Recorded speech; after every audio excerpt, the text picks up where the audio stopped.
Voilà, j'attends ce moment depuis plusieurs mois. Ce n'est pas sans crainte et appréhension, mais quand tout est décidé, il faut partir. De l'âge, mon périple me fait passer par Orval, puis Aviot, et je suis déjà en France.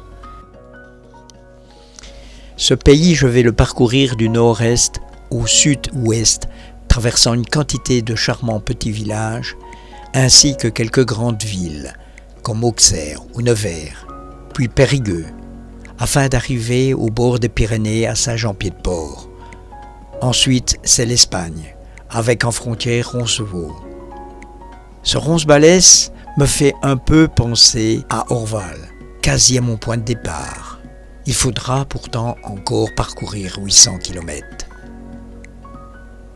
Lorsque je suis parti ce matin, il faisait gris et légèrement pluvieux. Je porte pour la première fois mon sac à dos. J'ai emporté un minimum, un peu plus de 10 kilos. Vézelay est un petit village perché sur une colline. Il engendre une sérénité poétique et spirituelle.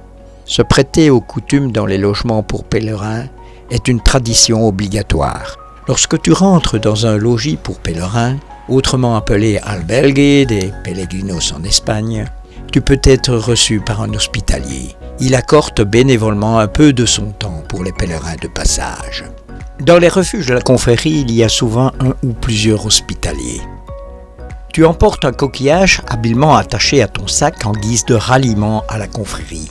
Emporte également des boules quies pour une meilleure tranquillité nocturne. Tu feras la connaissance de plein de gens du voyage ou simplement de personnes intriguées par le fait de ton passage. Si tu voyages avec ta tante, sur le matin les grillons t'inondent de leur stridulation. Il doit faire bon au dehors. Le soleil se lève et brûle déjà de ses premiers feux. Il est encore très tôt ce matin et je prends la poudre d'escampette. Dans la soirée, quelques marcheurs sont arrivés. Une jeune femme entraînait son amie dans une aventure de quelques jours en préambule pour un plus long voyage. Je fais la connaissance d'un groupe de vélocyclistes. Il s'agit des aventuriers de l'Europe à tour de bras. Ils accompagnent un homme sur un véhicule insolite à pédales, entraîné par les muscles de ses bras puissants. Leur devise : un handicap n'empêche pas de rêver ni de s'accomplir. À mon passage à Auxerre, c'est la foire aux abords du parc. Les manèges tournent et attirent les promeneurs dans une folie de tourbillons ambulatoires. Je ne m'y attarde guère. J'arrive à un cimetière un peu avant Augy-sur-Aubois et je décide de refaire le plein d'eau.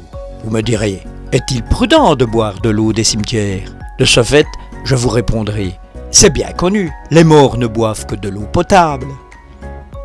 Un jour, je demande, y a-t-il un hébergement pour pèlerins dans les parages ? L'accueil aux pèlerins est chez les sœurs Saint-François d'Assise. Cela se trouve en face, à 2 pas. Vous n'avez qu'à sonner au porche, ne vous inquiétez pas. En général, la sœur met un certain temps à se présenter à la porte. Si vous êtes en bonne forme, la longueur du parcours vous importe peu. Heureusement, il reste encore 1306 km pour Saint-Jacques-de-Compostelle. À Banquet, je discute avec un vieux monsieur. Il termine par ces mots. Nous voyons beaucoup de pèlerins qui passent pour l'instant. Je les envie. J'aurais bien aimé faire ce qu'ils font, mais je suis trop vieux pour cela. Je vous souhaite plein de bonnes choses, monsieur le Belge. Il fait encore sombre. Je traverse une ville moyenâgeuse et le vieux pont piétonnier. Des bancs de brouillard flottent dans la vallée. Il fait frais, l'herbe est mouillée, les vallons se succèdent. Je me dirige irrémédiablement vers les Pyrénées. J'aperçois déjà les contreforts dans la brume. C'est une prévision de bon temps que l'on m'a dit. Si l'on voit les Pyrénées clairement, on peut être certain qu'il va pleuvoir dans les 24 heures. Puisque c'est de bon augure, je ne m'inquiète pas. Le jour se lève lentement. Le soleil transparaît dans les vapeurs matinales. Je rencontre Anne. Elle m'accompagnera plusieurs jours. Dans un talus, je lui coupe un morceau de noisetier à sa longueur préférée. Elle s'en servira tout le long de son chemin. À son retour, elle m'écrira « Le bâton que tu m'as coupé avant Saint-Jean m'a accompagné jusqu'au bout et m'a aidé tout le long du chemin. Il est taillé et décoré. C'est l'une des choses les plus belles que j'ai ramenées du Camino. Au cours de mon voyage en Espagne, j'ai traversé la plaine à travers les champs de blé. Ils étaient prêts à être récoltés. J'avais remarqué que la tige de ces céréales était très courte.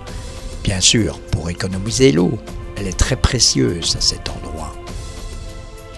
J'ai trouvé la ville de Huamba, au milieu de nulle part, et j'ai continué jusqu'au Peñaflor de Hornira. Peu avant la fin de cette étape, j'ai dû affronter un orage inattendu. Il fut de courte durée, mais comme je n'ai pas su me protéger de la pluie, mes vêtements étaient trempés. Quel dommage! J'ai regardé devant moi et j'ai vu le village situé au sommet d'une colline. Un peu plus tard, je suis entré dans la ville, qui était en fait un hameau, avec seulement une église et quelques maisons. Malheureusement, il n'y avait personne. Soudain, j'ai entendu un chien aboyer violemment et une voix lui ordonnant de se taire.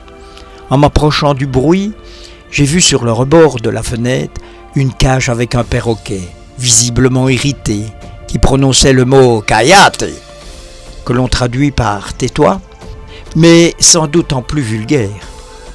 C'est très étrange du point de vue d'un oiseau. Je viens de passer 3 mois sur les routes. J'ai remarqué partout où je suis passé un élan incroyable de solidarité et de rare abnégation. Après quelques jours, j'étais dans le chemin, complètement décalé de la vie réelle. Je suis parti comme un pèlerin. On pourrait croire qu'un pèlerinage est une chose essentiellement religieuse. Pour moi, ce n'est pas l'élément principal. Il s'agit d'une recherche de soi, bien qu'au départ, ce soit encore flou et indéfinissable. Par principe, je visite les églises, les cathédrales. C'est le chemin vers Compostelle. C'est donc une chose indéniable. J'en garde malgré tout une valeur symbolique. Pourquoi le chemin vers Compostelle? Principalement pour le respect qu'on lui porte. Du point de vue spirituel, mais aussi parce que l'ensemble des parcours est clairement tracé, avec suffisamment de points de ralliement pour pouvoir se restaurer et se loger raisonnablement. Et enfin, pourquoi le faire à pied? Là, je dirais que l'on aborde l'aspect sentimental. Le fait de se déplacer à la vitesse du grand doucement permet de déconnecter totalement de notre univers quotidien. Pour ma part, dans ces moments de détente totale, cela me permet de rentrer en symbiose avec l'environnement que je rencontre. J'observe à outrance, j'écoute chaque son. Je marche et j'oublie où je me rends. D'ailleurs, cela n'a pas beaucoup d'importance. J'arriverai au bout, quoi qu'il en soit. Et il y a les rencontres, toujours propices au dialogue. C'est très enrichissant, très culturel. Et les langages sont très diversifiés. Il y a une foule de sujets à aborder et quantité de façons de l'exprimer. J'estime que cette épreuve m'a marqué. Je n'en suis pas sorti indemne. L'expérience qui en découle m'a moralement fait un bien énorme. Je m'en souviendrai jusqu'à mon dernier souffle.